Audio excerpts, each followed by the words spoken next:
Tim SAR gabungan masih berupaya melakukan pencarian seorang pendaki yang Ke hilang. informasi lain, pemirsa, pencarian terhadap pendaki yang hilang di Gunung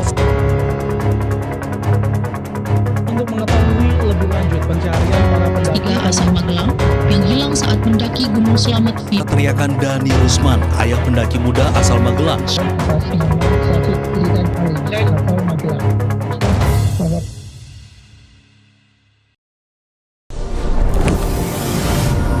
I see an amazing place. Feels like a dream. A place of many wonders. And full of life.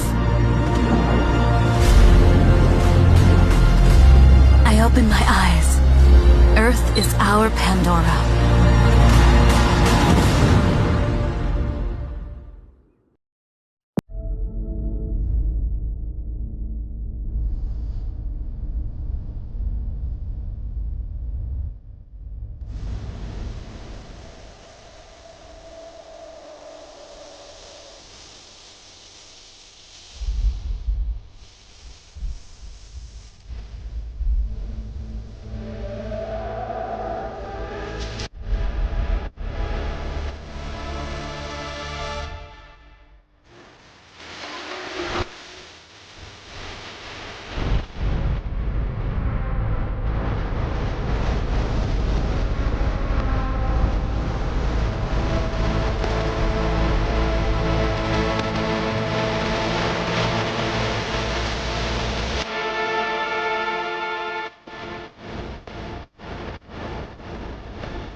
Oke, jadi ini kita akan menelusuri melalui Google Map, yang mana ini adalah pos 3 Bregan Gunung Slamet via Penakir, dan ini bertemu di pos 3 via Dipajaya dan Basecamp Bambangan. Jadi yang saya lihat itu, jika memang dari kronologi mengambil jalurnya sebelah kanan, berarti dia ke arah Lembahan, yang mana dalam posisi saat ini adalah musim hujan, merupakan arus air dari atas mengikuti jalur pendaki maupun jalur lembahan yang sangat licin bisa terjadi. Terkecuali survivor itu bisa kuat bertahan hingga sampai saat ini. Ini jalur lembahannya yang memang benar-benar sangat-sangat curam.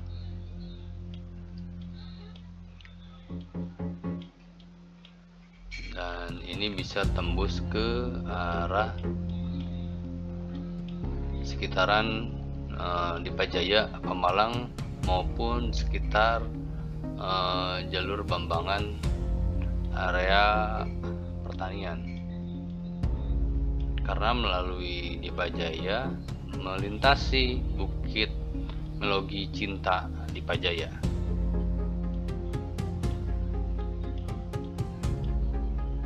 Yang saya baca tadi sesuai dengan kronologi yang ada di berita, karena di pos 3 sempat bertemu dengan survivor. Kalau survivor itu tidak turun ke bawah lagi, ada kemungkinan bisa sampai ke puncak Gunung Pemalang Gunung Malang, kalau bisa disebut Gunung Malang. Sekitaran sini bisa saja jikalau survivornya kuat.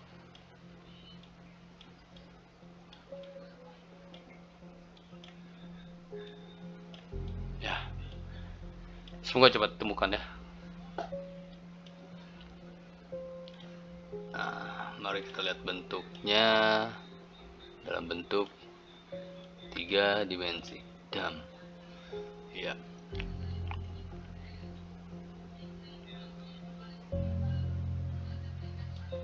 Ya, seperti ini kawan-kawan.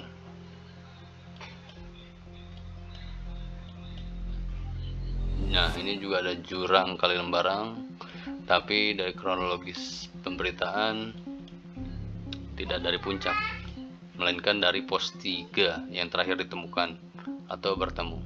Tidak mungkin juga dari pihak penakir, karena pos Dipajaya dan pos 3 pihak Dipajaya sama pos 3 pihak Bambangan pasti bakal bertemu sekitar sini. Ya, semoga ditemukan ya kawan-kawan.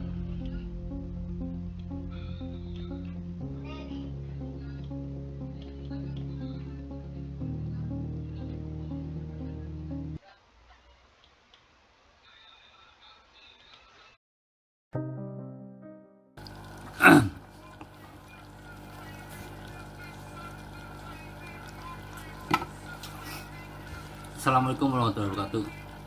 Selamat malam kawan-kawan. Sudah lama saya tidak melakukan pendakian, dan baru kemarin saya melakukan pendakian.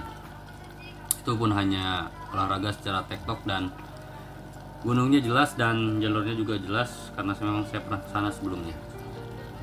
Dunia kabar pendakian saat ini memang sedang dalam keadaan terluka dan sedang bersedih. Jadi sebelum membahas apapun, izinkan saya untuk menyampaikan satu doa. Doanya yaitu semoga survivor yang hingga hari ini, yang saya tahu hari ke-8 pencarian di Gunung Slamet, segera ditemukan dalam keadaan apapun yang sudah ditakdirkan oleh Tuhan. Karena bagi kami sesama pendaki, satu kabar hilang bukan sekedar berita, tapi luka yang ikut juga kami rasakan. Jadi peristiwa ini seharusnya menjadi pengingat bersama bahwa mendaki gunung adalah olahraga yang sangat ekstrim, dan ini perlu digarisbawahi, ditebalkan, dan disadari secara sepenuhnya.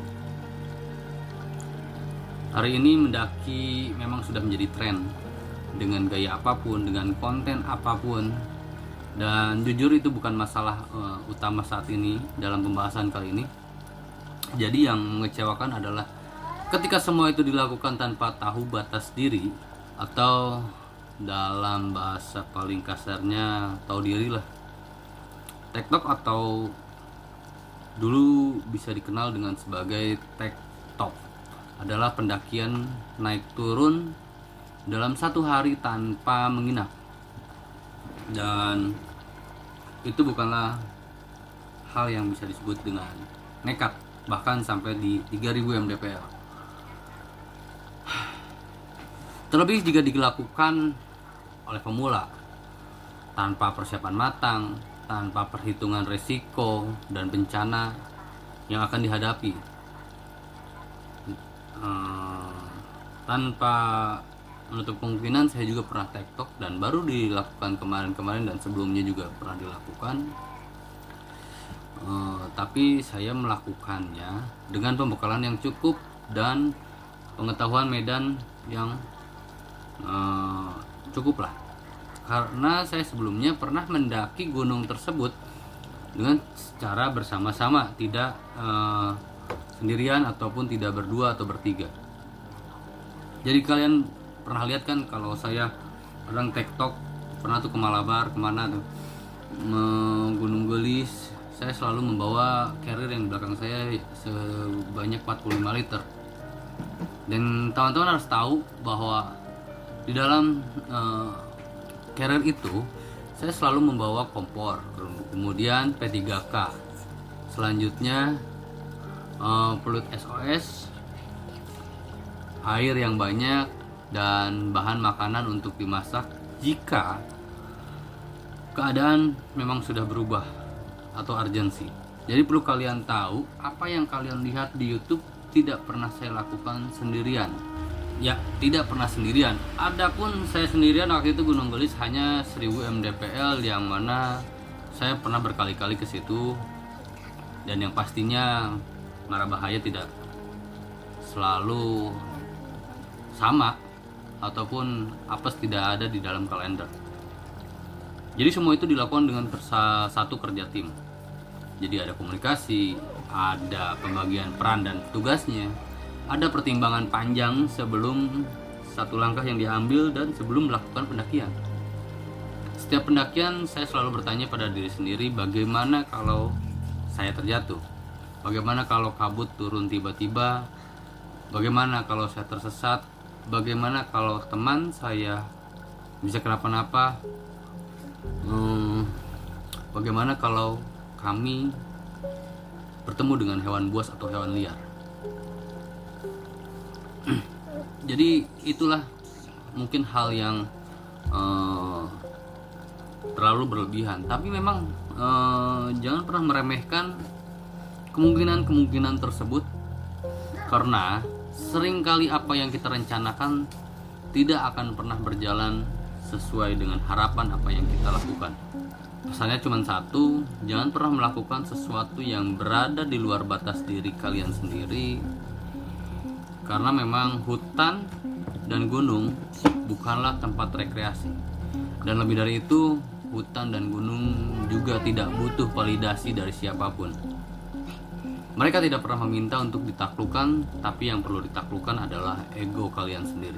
Dan satu hal lagi yang perlu dibicarakan tentang tren pendakian. Apa yang kalian lihat di YouTube tidak pernah benar-benar sama dengan apa yang kami alami di lapangan. Video yang kalian tonton itu adalah hasil akhir. Video yang kalian tonton itu adalah yang sudah dipilih, sudah di-sharing. Kalian hanya melihat puncaknya tanpa tahu beberapa kali kami merasakan ragu, beberapa kali kami berhenti karena takut, beberapa kali kami keputusan yang diambil dalam keadaan lelah dan tertekan. Yang tidak pernah terlihat di kamera adalah ketika sinyal hilang, ketika suara hutan terasa terlalu sunyi. Bahkan waktu itu juga saya melakukan pendakian di gunung, di bawah kaki Gunung Cikuray, itu di Curug Cisarua. Keadaan sudah terlalu sunyi dan saya tidak pernah merekam ketika saya bertemu dengan macan kumbang. Itu hal yang di luar apa yang saya harapkan. Terus juga di balik perekaman itu, ketika kabut turun dan jarak pandang yang mulai sudah tidak terlihat, ketika pikiran mulai bermain dengan ketakutan sendiri, pendakian bukan tentang soal keberanian, bukan juga tentang soal mental baja, yang jelas bukan soal tentang pembuktian diri. Satu kesalahan kecil saat pendakian bisa berubah jadi kesalahan yang terakhir. Jadi jangan jadikan apa yang ada di layar sebagai standar kemampuan diri kalian sendiri. Karena kamera bisa dimatikan, tapi resiko di gunung tidak pernah berhenti bekerja. Sekali lagi saya tekankan, hutan dan gunung bukanlah panggung untuk konten. Mereka tidak butuh validasi, dan tidak semua perjalanan harus dibuktikan dengan keberanian yang dipaksakan. Yang paling penting dalam pendakian bukan seberapa berani kamu terlihat, tapi seberapa besar peluangmu untuk pulang dengan selamat. Jadi buat kawan-kawan semua, jangan pernah kalian ke gunung yang sedang merasakan sakit hati karena pasangan atau lelah karena tekanan pekerjaan. Jadi tolong dengarkan baik-baik. Gunung bukanlah sebuah tempat pelarian. Gunung bukan ruang terapi instan untuk luka yang belum kalian pahami sendiri. Ketika hati sedang kacau, logika pun ikut melemah. Dan di gunung, satu keputusan yang diambil tanpa jernih bisa mengakibatkan hal yang fatal. Mendaki dalam kondisi emosi tidak stabil bukan bentuk penyembuhan, itu pertaruhan. Gunung tidak akan pernah peduli kamu sedang patah hati atau kelelahan mental. Cuaca tetap berubah, medan tetap kejam, resiko pun juga tetap ada. Jadi jangan pernah memaksakan diri, jangan membohongi tubuh dan pikiran sendiri atas nama butuh menenangkan diri. Intinya satu, tahu diri, kenali batas fisik, sadari batas mental, dan hormati alam sebagai mestinya. Karena pulang dengan selamat selalu jauh lebih penting daripada terlihat kuat dari mata siapapun. Oke, cukup sekian. Semoga untuk survivor cepat ditemukan. Doa terbaik untuk survivor.